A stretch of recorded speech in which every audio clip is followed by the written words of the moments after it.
Bonjour. Bonjour.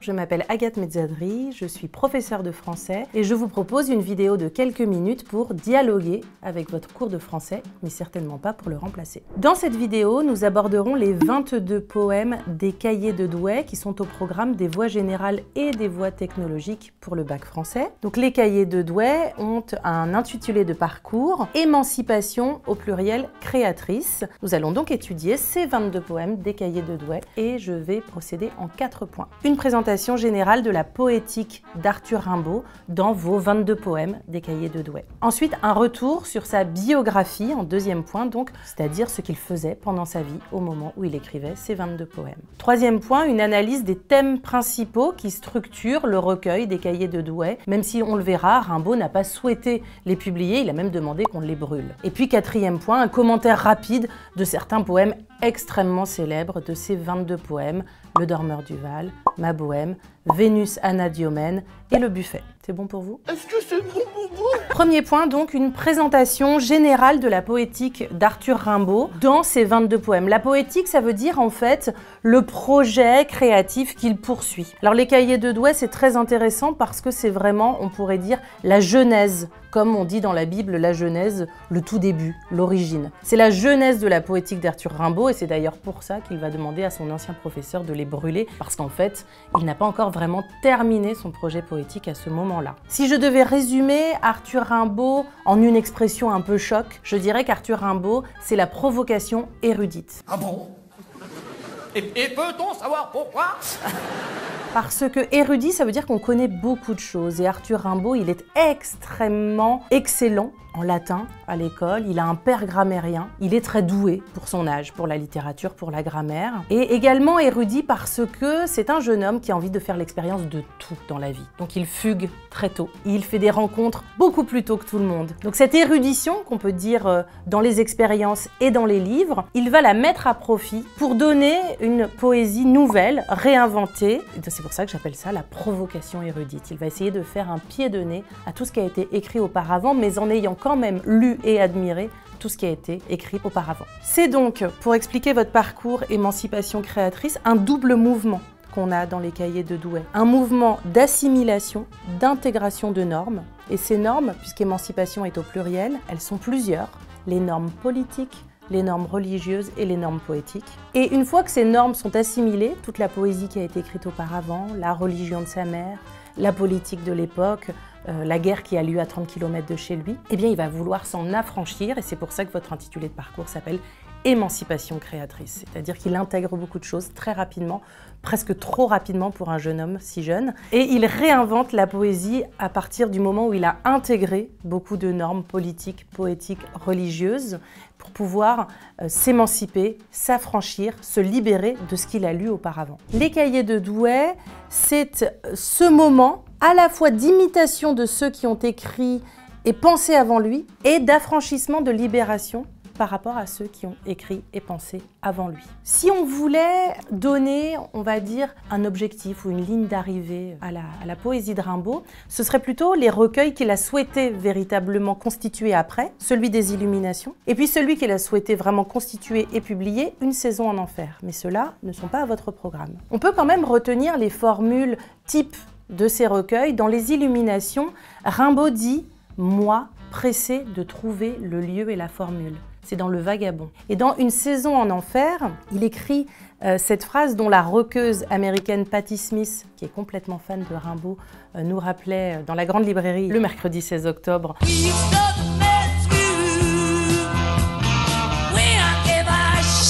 Qu'il avait tout raturé pour arriver à cette phrase toute condensée. Je sais aujourd'hui saluer la beauté. Donc l'ambition de Rimbaud, c'est-à-dire que c'est une quête esthétique. C'est une quête de trouver une langue inédite, un pays inédit qui ne mente pas, qui soit plus authentique que tout ce qui a été fait auparavant, qui rompe avec un langage mensonger, un langage qui lui déplaît, qui ne dit pas assez. Alors peut-on dire que Rimbaud est un idéaliste, c'est-à-dire qu'il aurait un idéal? Oui, mais quand on dit idéaliste, généralement on peut penser soit à Platon, au monde des idées, soit aux chrétiens qui croient qu'il y a un autre monde, je pense aux chrétiens, au monothéisme en tout cas. Chez Rimbaud, pour arriver à cet idéalisme, ça n'est pas si intellectuel, c'est aussi très sensible. Et vous avez des poèmes dans votre recueil, Sensations ou Soleil et chair, qui démontrent que cette ambition poétique de Rimbaud, elle passe par les sens, par le toucher, par la sensibilité. Un idéal poétique, mais auquel on arrive par ce qu'il dira être un dérèglement de tous les sens dans la lettre du voyant. Cette recherche esthétique, elle peut vous sembler peut-être superficielle ou déconnectée de la vie réelle. En fait, chez Rimbaud, elle est très sérieuse. C'est-à-dire que chez Rimbaud, c'est une recherche qu'il va prolonger après, vos professeurs vous le diront, en voyageant à travers toute l'Afrique, l'Abyssinie, l'Arabie, Aden, pendant de plus longues années que ces années d'écriture. C'est une recherche très sérieuse pour lui, ce mois pressé de trouver le lieu et la formule. C'est une recherche d'adéquation avec le monde dans lequel il vit qui ne le satisfait pas. Donc ça n'est pas frivole, hein. C'est vraiment, ça l'engage tout entier et c'est la raison pour laquelle aussi, 1873, il arrête d'écrire et en 74-75, il part jusqu'en 94 autour du monde. Il faut noter également que ça n'est pas une recherche de l'art pour l'art. C'est ce que disaient les Parnassiens. Alors Rimbaud les admirait. Il voulait même être publié par eux, il a essayé d'être publié par eux. On sait aussi qu'il a fait scandale chez eux et pour cela, pour ce scandale d'Arthur Rimbaud chez les Parnassiens, le film d'Agnieszka Holland où Leonardo DiCaprio joue Arthur Rimbaud et fait scandale chez les Parnassiens est un très très bon témoignage. Don't expect me to be faithful to you. Ce n'est pas une recherche de l'art pour l'art, mais quand même, il a lu tous ces théoriciens de l'art pour l'art. Donc dans les cahiers de Douai, vous êtes à la jonction entre imiter ces influences et essayer de trouver, comme il le dira dans les Illuminations, le lieu et la formule. Alors quel est ce programme des 22 poèmes? On est à la jonction entre l'imitation des aînés et l'envie de renouveau qui arrivera peut-être plus profondément dans les Illuminations et une saison en enfer. Ce qui va vous donner véritablement, je dirais, la spécificité de Rimbaud, parce que cette crise du lyrisme, comme l'appellent les chercheurs, qu'on trouve chez Baudelaire, chez Mallarmé, c'est-à-dire de dire que la langue ne convient plus, ça n'est pas le fait que de Rimbaud. Ce qui est peut-être le fait vraiment de Rimbaud, c'est d'aller extrêmement loin dans la provocation. Dans Vénus Anadyomène que vous avez dans votre recueil, quand même, Vénus rime avec anus.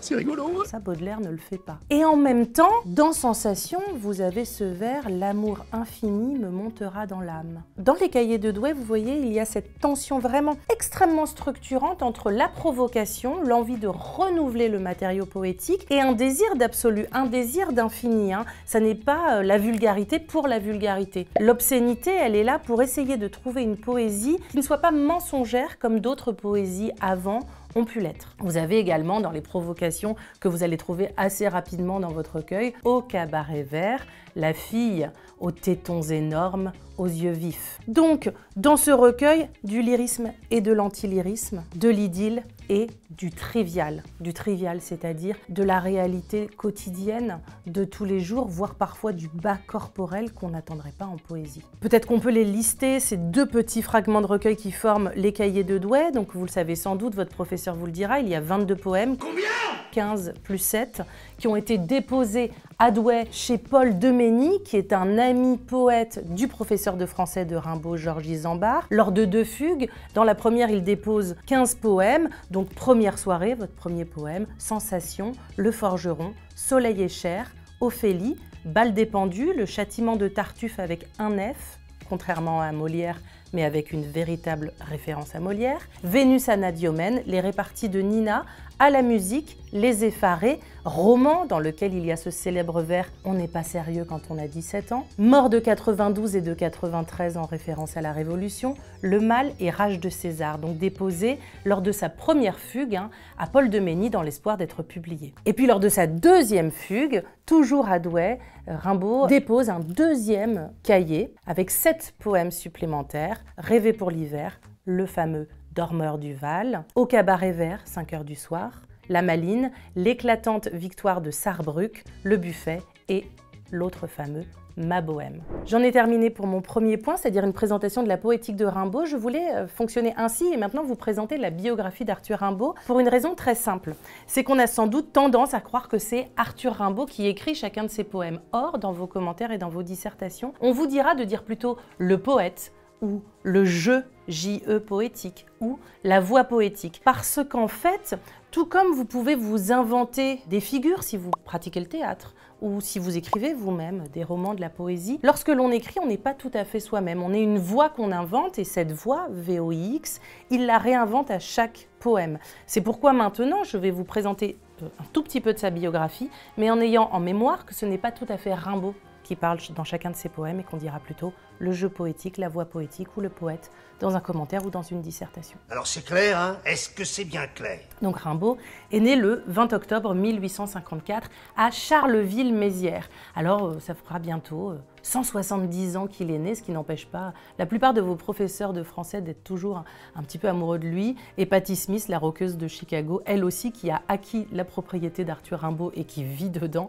d'être aussi totalement amoureuse d'Arthur Rimbaud. C'est une plaisanterie, évidemment, le mot amoureux, mais quand même il y a un mythe Rimbaud. Il y a une légende qui est plus forte que pour tout autre poète, c'est pour ça que je vous l'exprime ainsi. Charleville, c'est une ville de commerçants et Mézières, c'est une ville militaire qui va être très importante dans une bataille, la bataille de Sedan, qui se déroule en fait à 30 km de chez Rimbaud et qui signe la fin du Second Empire, une grande défaite pour Napoléon III, lors de cette année terrible dans laquelle est composé votre recueil, si on peut l'appeler recueil, en tout cas la plupart de vos 22 poèmes, c'est-à-dire une année entre la déclaration de guerre de Napoléon III à la Prusse, on dirait l'Allemagne aujourd'hui, et la Commune de Paris. Arthur Rimbaud a un père et une mère, mais en fait il n'aura très vite plus qu'une mère. Son père représente l'ordre militaire, sa mère représente l'ordre religieux. Elle est chrétienne, très austère, elle s'appelle Vitalie Cuif, et souvent elle est dépeinte un peu comme la folle coche de Vipère au Point, comme une mère très dure. Cet enfant s'écoute.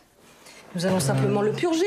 Mais souvent, ce qu'oublient de dire les biographes, c'est que si elle était dure, peut-être qu'il y avait une raison, parce qu'elle s'est retrouvée très tôt avec 4 enfants, 2 garçons et 2 filles, puisque le père Frédéric Rimbaud, en raison de sa carrière militaire, mais aussi parce qu'il aime beaucoup voyager en fait, n'est jamais là. Il conçoit ses enfants lors de permissions, et puis à partir de 1860, juste après la naissance d'Isabelle Rimbaud, qui est très importante, il quitte le foyer, et Vitalie Cuif se retrouve seule. C'est pas cool! Son père est grammairien, et c'est évidemment une grande influence qui a été très peu étudiée encore par les chercheurs, que celle de son père, de son amour pour la langue française, et ce père qui a beaucoup voyagé au point de laisser sa famille, comme Rimbaud, finira, ou plutôt fera la moitié de sa vie à voyager. Oui, c'est pas cool! Ce que l'on peut dire d'autre, donc comme je le disais tout à l'heure de la période des cahiers de Douai, c'est que c'est une période où Georges Isambard vient de lui apprendre des grands noms de la littérature, comme Victor Hugo, ce qui ne plaît pas du tout à sa mère d'ailleurs, Lamartine ou encore Alfred de Musset. Arthur Rimbaud fugue à Douai, en tout cas après beaucoup de démêlés se retrouvent chez les tantes de Georges Isambard à Douai, et il fuguera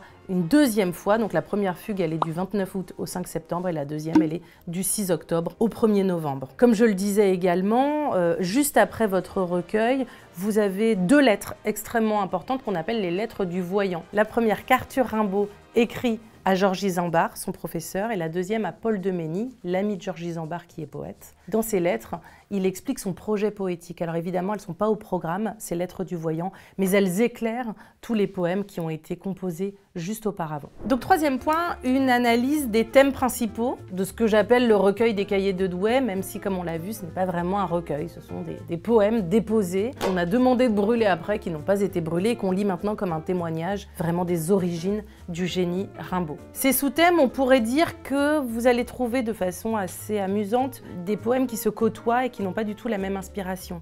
Il y a tout un rêve sentimental, tout d'abord, que vous trouverez dans Première soirée, Roman, Les réparties de Nina et Rêver pour l'hiver, forme d'idylle amoureuse avec une femme qui ressemble à des poèmes romantiques qu'il a pu lire. Et en même temps, à côté de ces poèmes, vous allez trouver dans Mes petites amoureuses, et c'est pourtant pour ces éclanches que j'ai rimé, je voudrais vous casser les hanches. Vous allez trouver évidemment la Vénus anadyomène dont je vous parlais tout à l'heure, qui rime avec un anus.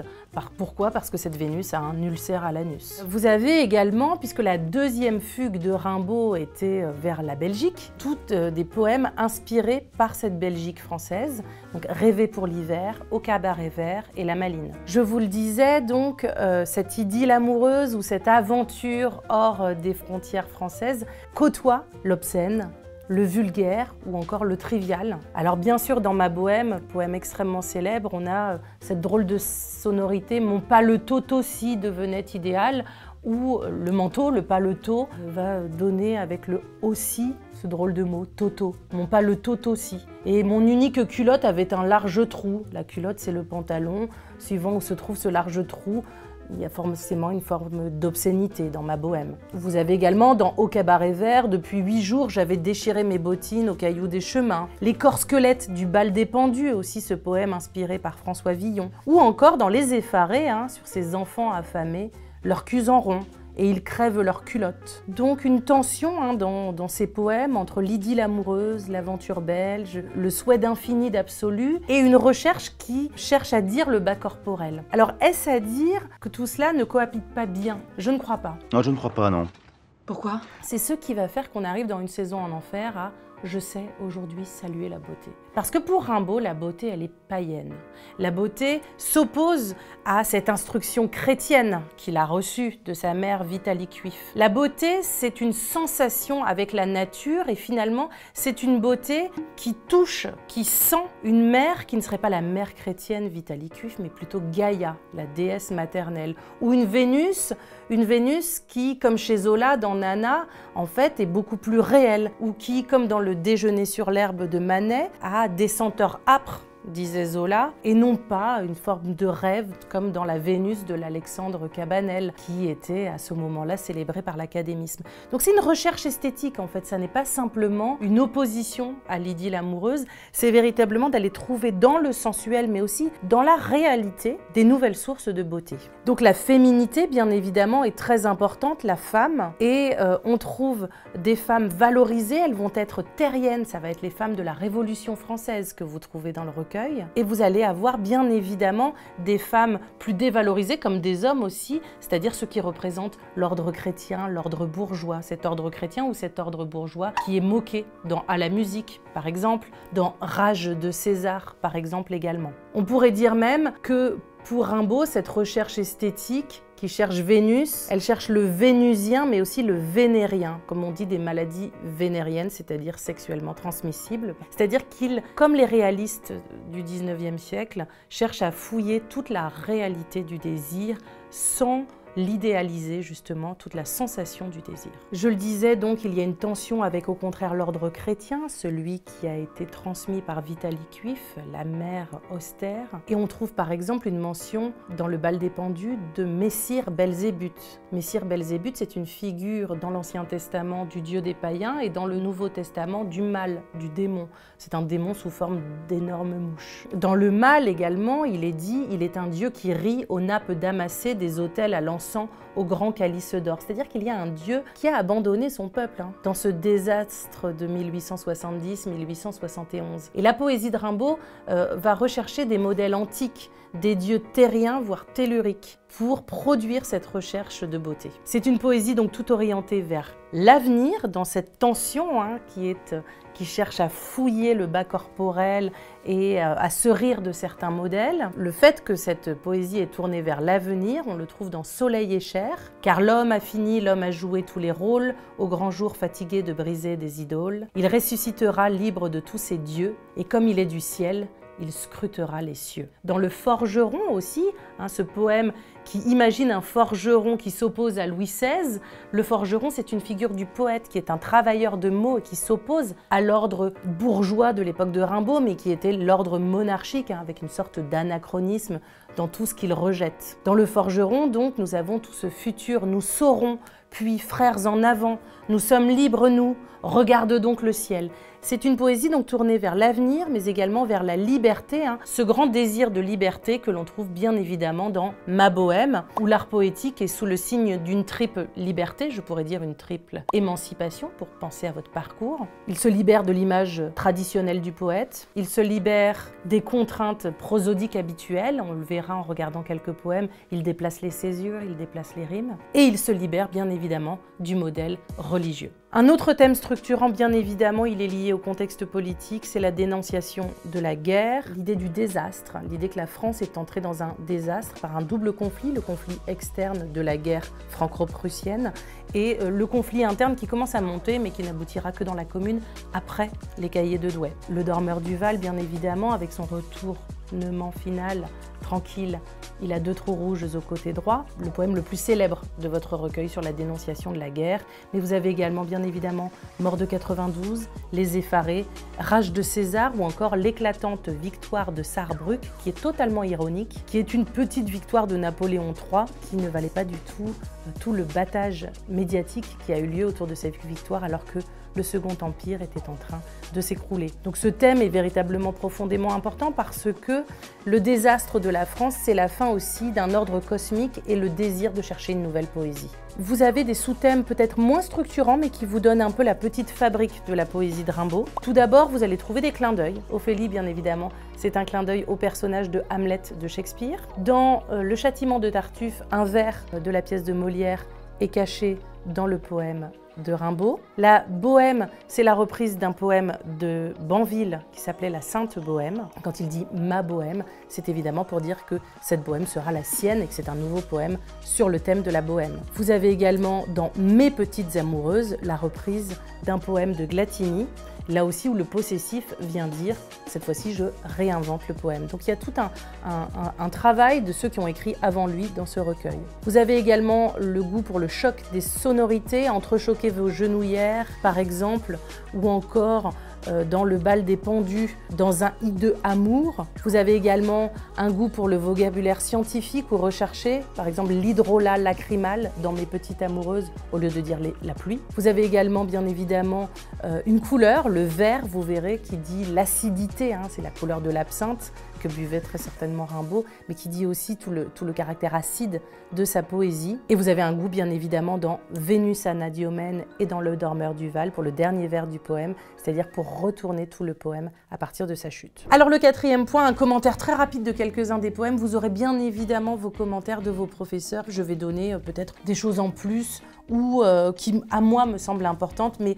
là encore en fait l'idée c'est de faire vivre les textes comme des textes qui ont là, on le disait, 150 ans. Ça fait beaucoup là, non? Comme on refait vivre un match de foot des années après en parlant, en reparlant et en donnant chacun son point de vue sur la façon dont le match de foot s'est déroulé. Donc là, je vais tout simplement vous donner sur ces 4 poèmes les idées que j'aime bien en retenir pour que ça dialogue, que ça vous donne à penser, mais certainement pas pour être exhaustive ou remplacer votre cours de français. Alors tout d'abord, le poème le plus célèbre, eh bien c'est le dernier que vous avez dans les cahiers de Douai, c'est Ma Bohème, et j'en ai donné déjà une explication dans la vidéo sur la méthodologie du commentaire. Ce qu'on retient simplement, c'est qu'il y a, si on voulait faire un commentaire composé, une lecture vraiment au sens propre. Quand on dit de façon un peu plus chic, on dit au sens littéral, celle d'un poète qui vagabonde dans la nature. Et puis j'avais cherché à vous démontrer qu'il y a un jeu sur le chiffre 7 et qu'on se rappelle qu'après cela, Rimbaud et Verlaine diront de la musique avant toute chose et pour cela préfèrent l'impair. C'est Verlaine qui l'écrit, mais c'était une recherche qu'ils avaient tout à fait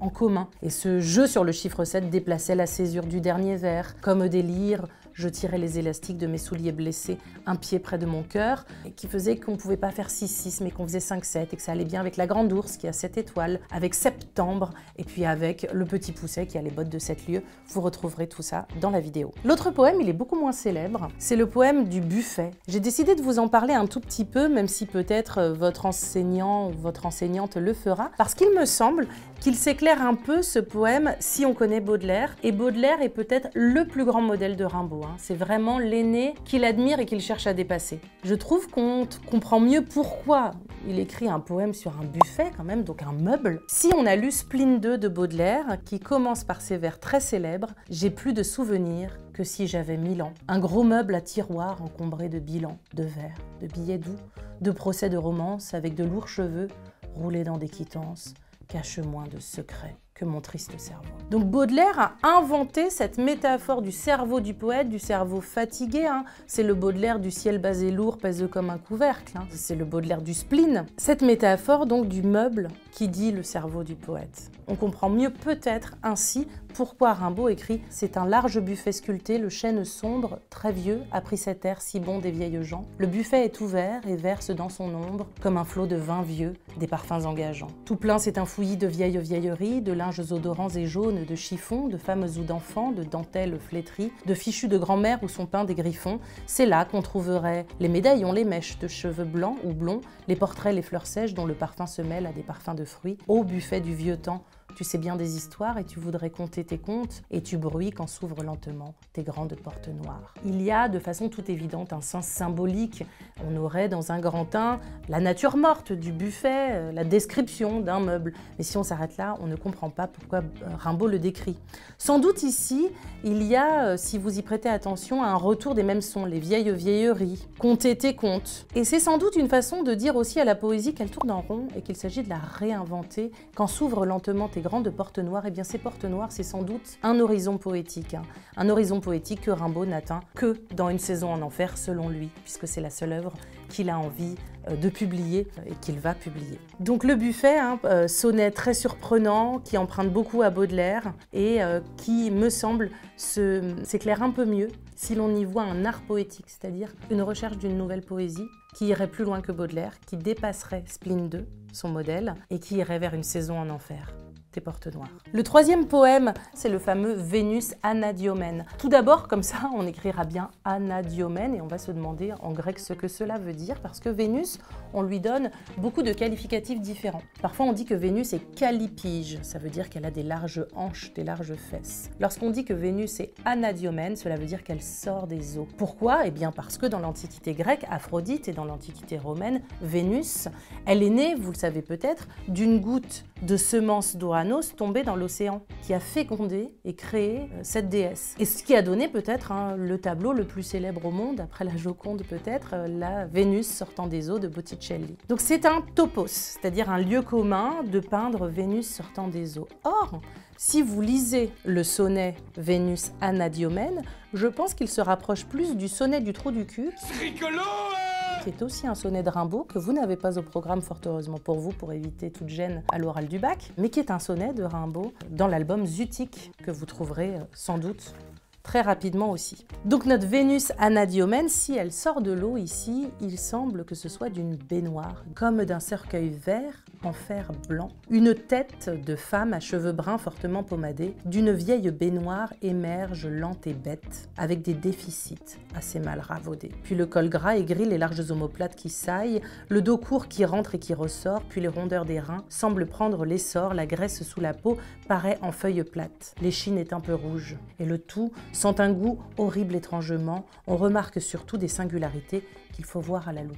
Les reins portent 2 mots gravés, Clara Wenos. Et tout ce corps remue étend sa large croupe, belle hideusement d'un ulcère à l'anus. Donc vous retrouvez des sous-thèmes que j'ai pu décrire auparavant. Belle hideusement, c'est ces fameux hiatus que Rimbaud aime, puisqu'il fait s'entrechoquer les sonorités pour réinventer la langue poétique. Vous avez évidemment une forme d'animalisation de Vénus, puisqu'il est question de sa croupe, de son échine. Et vous avez bien évidemment cette chute sur l'ulcère à l'anus de notre Vénus, qui est sans doute tout simplement une prostituée, on disait à l'époque une demi-mondaine, qui sort de sa baignoire, ce qui serait une façon de réécrire le topos de Vénus sortant des eaux. Moi, ce qui me semble important, c'est de se souvenir qu'à la même époque, à peu près, Zola travaille aussi sur ce thème des demi-mondaines avec Nana, qui jouera la blonde Vénus au Théâtre des Variétés. Alors, c'est pas exactement la bonne date pour le roman, mais ça peut être une référence intéressante. Toujours sur cette idée de la vraie Vénus, c'est-à-dire celle qui dit la vérité du désir, il faut connaître la critique d'art d'Émile Zola de l'époque. À l'époque, représenter la déesse, c'est véritablement demander au peintre. Et un peintre qui se nomme Alexandre Cabanel a peint une Vénus, mais qui est totalement irréelle, qui a l'air de flotter au-dessus des eaux. Et il est le représentant de ce qu'on appelle l'académisme, c'est-à-dire qu'il répond à tout ce qu'il faut faire dans un tableau de façon académique. Bien, cet Alexandre Cabanel, il a été acheté par Napoléon III. Et on célèbre cette Vénus en disant qu'elle n'excite pas le désir. À cette époque-là, Émile Zola, qui est critique d'art, dit qu'il préfère les senteurs âpres de Manet dans Le Déjeuner sur l'herbe à la poudre de riz de Monsieur Cabanel. Qu'est-ce que ça veut dire la poudre de riz? C'est le maquillage. Donc Émile Zola déjà disait que la réalité, le désir était maquillé dans l'art. Et que la vraie Vénus, eh bien c'est cette femme qui fait un déjeuner nue sur l'herbe avec d'autres hommes habillés. Donc là, on est vraiment très proche en fait de débats entre l'académisme et le réalisme. Ça n'est pas tout à fait Rimbaud qui l'a totalement inventé. Et le dernier point, bien évidemment, c'est Le Dormeur du Val. C'est le poème le plus célèbre de votre recueil après Ma Bohème. Donc ça va être les deux que vous allez peut-être présenter au bac, sans doute en tout cas. Là aussi, vous aurez sans doute beaucoup de commentaires sur Internet ou de votre professeur. Je vais peut-être ajouter deux petites choses. N'oubliez pas, comme dans Ma Bohème, de bien regarder les réinventions sur la prosodie, c'est-à-dire sur la façon d'écrire des vers et donc tous les rejets et les contre-rejets. Parce que ce que dit Rimbaud dans Le Dormeur du Val, vous le savez, je vous spoil un petit peu, mais c'est la chute. Tranquille, il a 2 trous rouges au côté droit, c'est que ce dormeur ne dormait pas, qu'il était mort. Et ce qui vous invite à relire le poète et voir que c'est un trou de verdure où chante une rivière accrochant follement aux herbes des haillons d'argent, où le soleil de la montagne fière, lui, c'est un petit val qui mousse de rayons.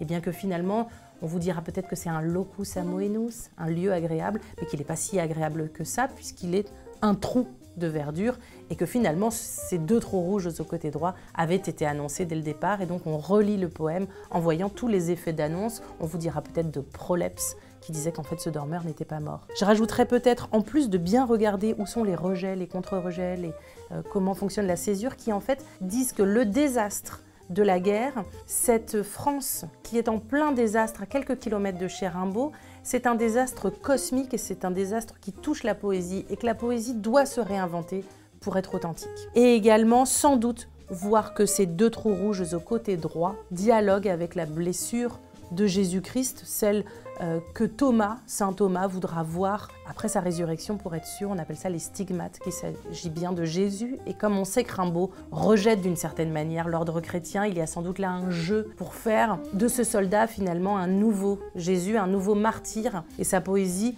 redonne un ordre différent de l'ordre chrétien. Voilà, j'espère que cela vous donne à penser, à réfléchir, à vous interroger, peut-être même à être en désaccord, car n'oubliez pas, le plus important, c'est de donner à lire les textes selon votre point de vue et si possible d'y prendre un petit peu de plaisir.